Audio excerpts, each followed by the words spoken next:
Education journey پر آپ سبھی کا خیر مقدم ہے۔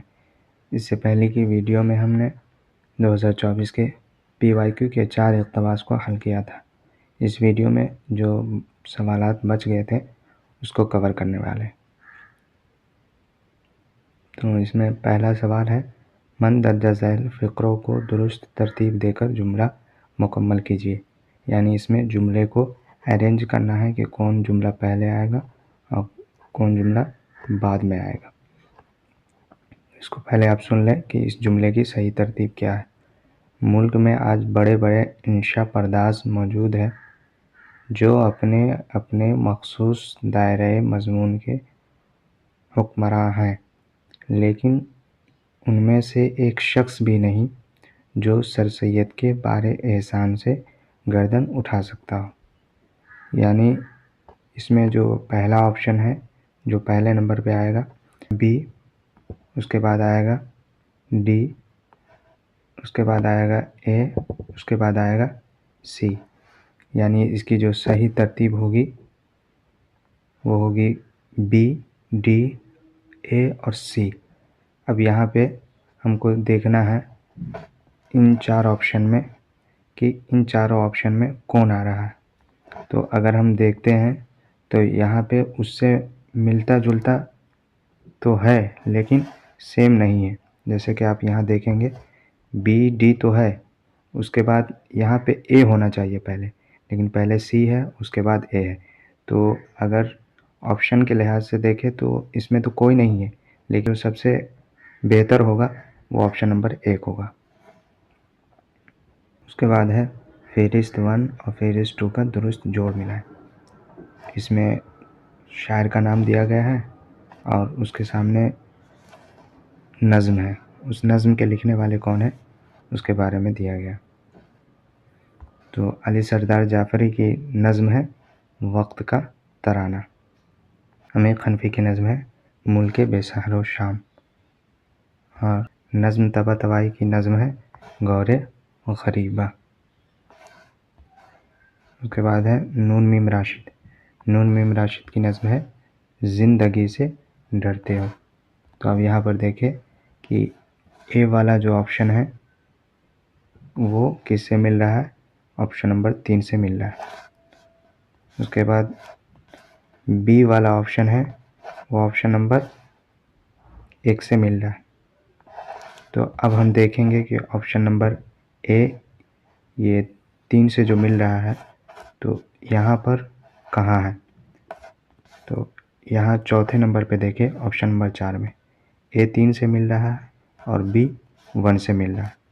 تو اس کا جو صحیح آپشن ہوگا وہ آپشن نمبر 4 ہوگا۔ یہ اے 3 سے ملے گا، بی 1 سے ملے گا اور سی 4 سے ملے گا اور ڈی 2 سے ملے گا۔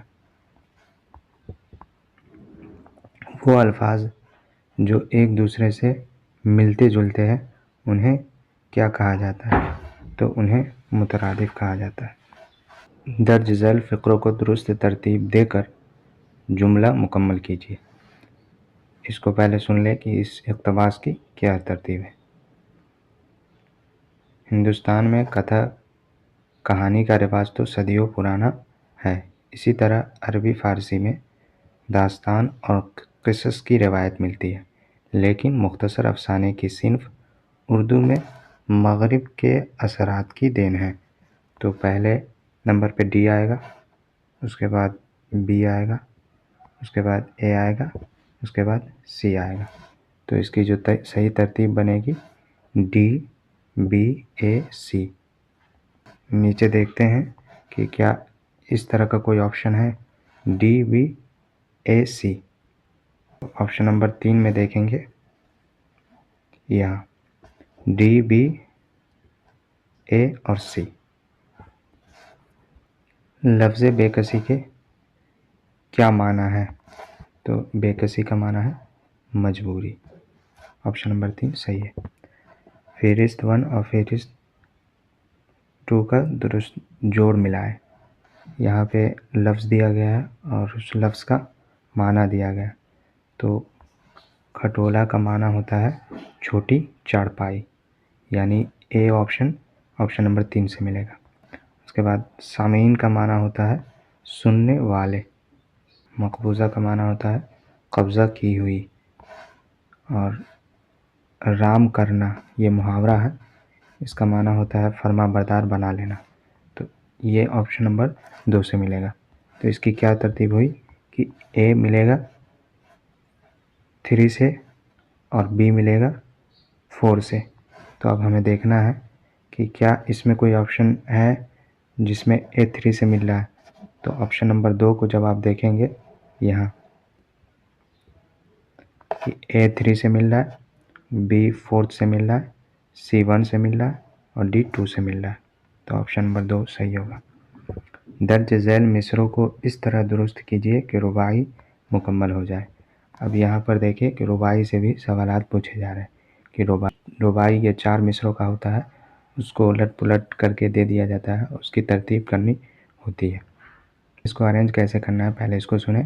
یہ کیا کہ حیات جاویدانی کیا ہے، پہلے دیکھو جہان فانی کیا ہے، اس فکر میں ہو کہ موت کیا شے ہے روا، یہ بھی سمجھے کہ زندگانی کیا ہے. یہ گلستان ادب جو 11ویں کلاس میں شامل نصاب ہے اسی سے لیا گیا ہے. تو اس کا جو صحیح آپشن ہوگا آپشن نمبر 2 ہوگا، سی بی اے ڈی. یعنی پہلے آئے گا یہ کیا کہ حیات جاویدانی کیا ہے، اس کے بعد پہلے دیکھو جہان فانی کیا ہے، اس فکر میں ہو کہ موت کیا شے ہے روا، یہ بھی سمجھے کہ زندگانی کیا ہے. لفظ خار کا متضاد کیا ہے، یعنی الٹا. تو خار کا متضاد، خار معنی ہوتا ہے کانٹا، اس کا الٹا ہوگا گل یعنی پھول. یہاں پہ دیکھیں کہ پھول بھی ہو سکتا تھا اور یہاں پہ گل دیا ہے.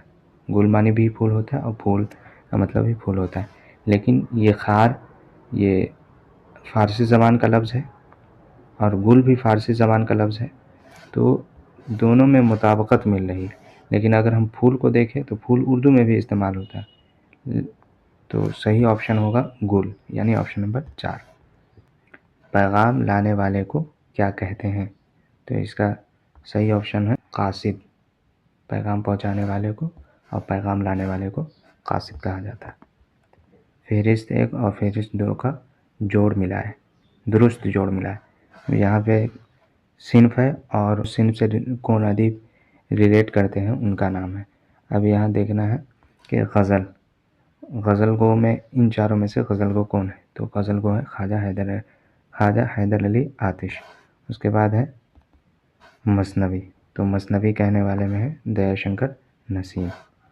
اس کے بعد نظم، تو نظم میں جو مشہور ہے وہ ہے جوش ملیح آبادی. اس کے بعد مرثیہ، تو مرثیہ میں ہے میر بابر علی انیس. تو یہاں پہ اے 1 سے مل رہا ہے، بی 2 سے مل رہا ہے، سی 3 سے مل رہا ہے اور ڈی 4 سے مل رہا ہے. تو نیچے والے آپشن میں دیکھنا ہے، تو option number a correct option ہوگا. ذیل میں سے کون سا لفظ خیر کا متضاد ہے یعنی الٹا. تو اس کا صحیح آپشن ہے آپشن نمبر 3 شر. یعنی جس سر کو غرور آج ہے یہاں تاجوری کا، کل اس پہ یہیں شور ہے پھر نوحہ گری کا. اس شعر میں لفظ تاجوری سے کیا مراد ہے. تو اس کا صحیح آپشن ہے آپشن نمبر 4 بادشاہت. فہرست 1 اور فہرست 2 کا درست جوڑ ملا ہے. یہاں پہ اردو ادب کی اصناف ہے اور یہ جو ان اصناف سے ریلیٹڈ شخصیات ہیں ان کا نام. اس میں جو داستان ہے اس کا تعلق ہے میر امن سے. اس کے بعد ہے خاکہ، تو خاکہ نگار ہے ان میں شاہد احمد دہلوی. اس کے بعد ہے طنز و مزاح، تو اس سے ریلیٹڈ ہے مشتاق احمد یوسفی. اس کے بعد ہے افسانہ، تو افسانہ سے ریلیٹڈ ہے عصمت چغتائی. تو اس کا صحیح درست آپشن نمبر 3 ہے، یعنی اے 4 سے ملے گا، بی 3 سے ملے گا اور سی 1 سے ملے گا اور ڈی 2 سے ملے گا. درج ذیل فقروں کو درست ترتیب دے کر جملہ مکمل کیجیے.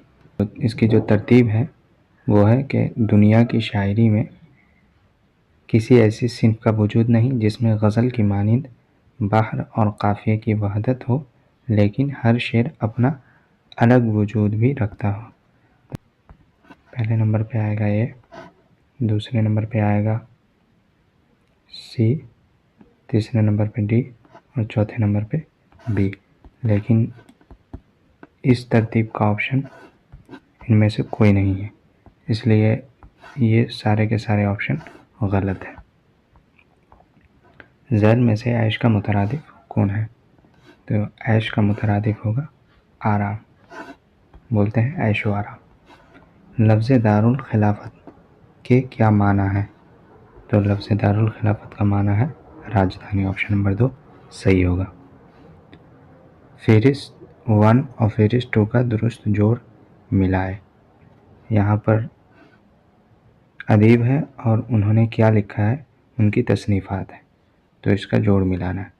تو کرشن چند کا ہے پودے جو رپتاز ہے، اس کے بعد اقبال مجید کا ہے سکون کی نیند جو کہ افسانہ ہے، اختر الایمان کا ہے اصابات خرابے میں جو کہ خود نوشت ہے، اور سجاد ظہیر کا ہے روشنائی جو کہ.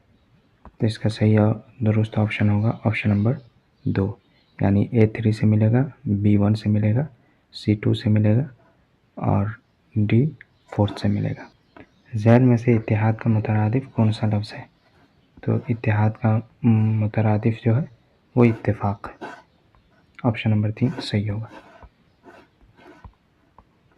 در ذیل فقروں کو درست ترتیب دے کر جملہ مکمل کیجیے. آج کتنی آس بھری نگاہیں کبریٰ کے ماں کے متفکر چہرے کو تک رہی تھی. چھوٹے عرض کی ٹول کے 2 پارٹ تو جوڑ لیے گئے تھے، مگر ابھی سفید گزی کا نشان بیچنے کی کسی کو ہمت نہ پڑی تھی. تو اس کا جو صحیح ترتیب ہے وہ پہلے آئے گا بی، اس کے بعد ڈی، اس کے بعد اے، اس کے بعد سی. اس ترتیب کا اس میں کوئی بھی یہ آپشن نہیں ہے، یعنی جس ترتیب سے اس فقرے کا جملہ بننا چاہیے اس حساب سے اس میں کوئی بھی نہیں ہے، اس لیے کوئی بھی آپشن درست نہیں ہوگا. لفظ اجل کے کیا معنی ہے؟ تو لفظ اجل کا معنی ہے موت. آپشن نمبر 1 صحیح ہے. ذیل میں سے فرش کا متضاد کون سا لفظ ہے؟ تو فرش کا متضاد الٹا. آپشن نمبر 2 عرش ہے. فہرست 1 اور فہرست 2 کا درست جوڑ ملا ہے. تو ادبی فن پارہ کا معنی ہوتا ہے لٹریری پیس، اور ادبی تحریر کا معنی ہوتا ہے لٹریری رائٹنگ. ادبی اظہار کا معنی ہوتا ہے لٹریری ایکسپریشن یہ، اور ادبی اصناف کا معنی ہوتا ہے لٹریری فارمز. تو اس کا جو صحیح آپشن ہے وہ آپشن نمبر 1 ہوگا. لفظ محبت کا مترادف کیا ہے؟ تو محبت کا مترادف ہے نفرت. آپشن نمبر 1 صحیح ہے. در ذیل نظم کے مصرعوں کو درست ترتیب دیجیے. یہ نظم ہے چاند تاروں کا بن، یہ مخدوم محی الدین کا لکھا ہوا ہے جو 11ویں کلاس کے گلستان ادب میں شامل نصاب ہے. تو اس میں پہلے جو آئے گا وہ آئے گا ڈی، اس کے بعد آئے گا بی، اس کے بعد سی، اس کے بعد آئے گا اے. یعنی چاند تاروں کا بن، موم کی طرح جلتے رہے ہم شہیدوں کا تن، رات بھر جھلملاتی رہی شمع صبح وطن، رات بھر جگمگاتا رہا چاند تاروں کا بن. تو اس کا صحیح آپشن ہوگا ڈی، بی، سی، اے. تو آپشن نمبر 4 کریکٹ ہوگا. جاتے ہوائے شوق میں ہیں اس چمن سے ذوق، اپنی بلا سے باد صبا اب کبھی چلے. اس شعر میں لفظ باد صبا سے کیا مراد ہے؟ تو اس کا صحیح آپشن ہے صبح کی ٹھنڈی ہوا. آپشن نمبر 4 صحیح. وہ الفاظ جو معنی میں ایک دوسرے کے ضد ہوں انہیں کہا جاتا ہے. تو آپشن نمبر 1 صحیح ہے، متضاد کہا جاتا ہے. تو آج کے ویڈیو میں ہم نے 2024 کے PYQ کا جو بچ گیا تھا اس کو مکمل کر لیا ہے. آئندہ ویڈیو میں ہم 2025 کے PYQ کو حل کریں گے. اگر آپ میرے چینل پر نئے ہیں تو چینل کو سبسکرائب اور ویڈیو کو لائک شیئر ضرور کریں.